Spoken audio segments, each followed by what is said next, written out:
ಭಾಷಾವಾದ ಚಿತ್ರರಂಗದಲ್ಲಿ ಯಾವ ಥರದ ಪರಿಣಾಮ ಬೀರುತ್ತದೆ, ಕಲಾವಿದರ ಮೇಲೆ ಯಾವ ಥರದ ಪರಿಣಾಮ ಬೀರುತ್ತದೆ?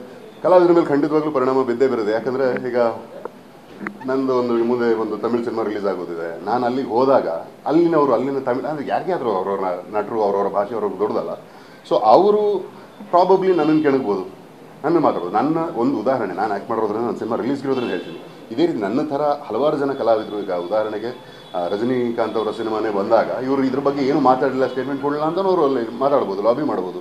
ಸೊ ಈ ಥರದ್ದು ಏನಾಗುತ್ತೆ, ಒಬ್ಬ ವ್ಯಕ್ತಿಯ ಅಷ್ಟು ವಿವೇಚನೆ ಇಲ್ಲದ ಮಾತು ಇನ್ನೊಬ್ಬರು ಅಥವಾ ಇನ್ನೂ ಹಲವಾರು ಜನರಿಗೆ ಇಂಪ್ಯಾಕ್ಟ್ ಮಾಡುವಂಥ ಒಂದು ಸಾಧ್ಯತೆ ಇರೋವಾಗ ಪ್ರತಿಯೊಬ್ಬರು ಮಾತಾಡಬೇಕಾದ್ರೆ ಜಾಗರೂಕತೆಯಿಂದ ನೋಡ್ಕೊಂಡು ಮಾತಾಡಬೇಕು.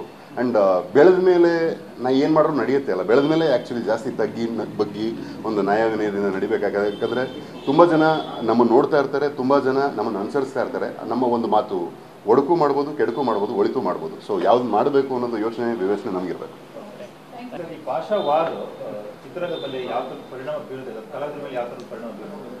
ಕಲಾವಿದರ ಮೇಲೆ ಖಂಡಿತವಾಗ್ಲೂ ಪರಿಣಾಮ ಬಿದ್ದೇ ಬೀರುತ್ತದೆ. ಯಾಕಂದರೆ ಈಗ ನಂದು ಮುಂದೆ ಒಂದು ತಮಿಳು ಸಿನಿಮಾ ರಿಲೀಸ್ ಆಗೋದಿದೆ. ನಾನು ಅಲ್ಲಿಗೆ ಹೋದಾಗ ಅಲ್ಲಿನ ತಮಿಳು ಅಂದರೆ ಯಾರಿಗೆ ಆದರೂ ಅವರವರ ನಟರು ಅವರವರ ಭಾಷೆ ಅವ್ರಿಗೆ ದೊಡ್ಡದಲ್ಲ.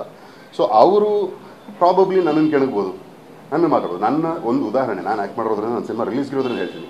ಇದೇ ರೀತಿ ನನ್ನ ಥರ ಹಲವಾರು ಜನ ಕಲಾವಿದರು, ಈಗ ಉದಾಹರಣೆಗೆ ರಜನಿಕಾಂತ್ ಅವರ ಸಿನಿಮಾನೇ ಬಂದಾಗ ಇವರು ಇದ್ರ ಬಗ್ಗೆ ಏನು ಮಾತಾಡಲಿಲ್ಲ, ಸ್ಟೇಟ್ಮೆಂಟ್ ಕೊಡಲಿಲ್ಲ ಅಂತ ಅವರು ಅಲ್ಲಿ ಮಾತಾಡ್ಬೋದು, ಲಾಬಿ ಮಾಡ್ಬೋದು. ಸೊ ಈ ಥರದ್ದು ಏನಾಗುತ್ತೆ, ಒಬ್ಬ ವ್ಯಕ್ತಿಯ ಅಷ್ಟು ವಿವೇಚನೆ ಇಲ್ಲದ ಮಾತು ಇನ್ನೊಬ್ಬರು ಅಥವಾ ಇನ್ನೂ ಹಲವಾರು ಜನರಿಗೆ ಇಂಪ್ಯಾಕ್ಟ್ ಮಾಡುವಂಥ ಒಂದು ಸಾಧ್ಯತೆ ಇರೋವಾಗ ಪ್ರತಿಯೊಬ್ಬರು ಮಾತಾಡಬೇಕಾದ್ರೆ ಜಾಗರೂಕತೆಯಿಂದ ನೋಡ್ಕೊಂಡು ಮಾತಾಡಬೇಕು. ಆ್ಯಂಡ್ ಬೆಳೆದ ಮೇಲೆ ನಾ ಏನು ಮಾಡಿದ್ರು ನಡೆಯುತ್ತೆ ಅಲ್ಲ, ಬೆಳೆದ ಮೇಲೆ ಆ್ಯಕ್ಚುಲಿ ಜಾಸ್ತಿ ಬಗ್ಗಿ ಒಂದು ನ್ಯಾಯವಿನಯದಿಂದ ನಡಿಬೇಕಾಗುತ್ತೆ. ಯಾಕಂದರೆ ತುಂಬ ಜನ ನಮ್ಮನ್ನು ನೋಡ್ತಾ ಇರ್ತಾರೆ, ತುಂಬ ಜನ ನಮ್ಮನ್ನು ಅನುಸರಿಸ್ತಾ ಇರ್ತಾರೆ. ನಮ್ಮ ಒಂದು ಮಾತು ಒಡಕು ಮಾಡ್ಬೋದು, ಕೆಡಕು ಮಾಡ್ಬೋದು, ಒಳಿತು ಮಾಡ್ಬೋದು. ಸೊ ಯಾವ್ದು ಮಾಡಬೇಕು ಅನ್ನೋದು ಯೋಚನೆ ವಿವೇಚನೆ ನಮಗಿರ್ಬೇಕು.